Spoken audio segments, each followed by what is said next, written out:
આવેલું આ જૂનું અંબાઈ મંદિરમાં વર્ષોથી આપણે તુલસી વિવાહનો પ્રસંગ ઉજવવામાં આવે છે. આ પ્રસંગમાંથી દર વર્ષે તુલસી વિવાહના કરવામાં આવે છે ને એ બંને પક્ષો તરફથી આપણે જેમ લગ્ન કરીએ છીએ તે હિસાબનું અહીંયા એ કરે છે.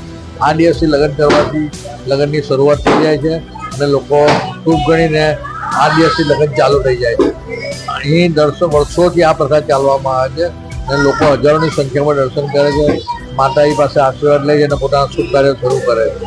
અંબાઈ માતામાં જે તુલસી વિવાહ કરે છે દરેક પક્ષો માટે લોકો દર વર્ષે જુદા જુદા જગ્યાએથી કે ભાઈ અમને લાવો તો વિવાહ પક્ષને બંને છોકરી તરફથી ને છોકરીવાળા તરફથી એમ કરીને એક કૃષ્ણના ને તુલસી માતાના જુદા જુદા પક્ષ ઊભા કરીને અહીંયા લગ્ન કરવામાં આવે છે. આ વર્ષ પ્રસોથી કરવામાં ને આજે તમે જોવો છો કે આ પ્રથાથી લોકોના એટલા શુભ કામો થાય છે. મંદિરમાં બી આજે તમે દર્શન કરજો, હજારોની સંખ્યામાં દર્શન લોકો ભગત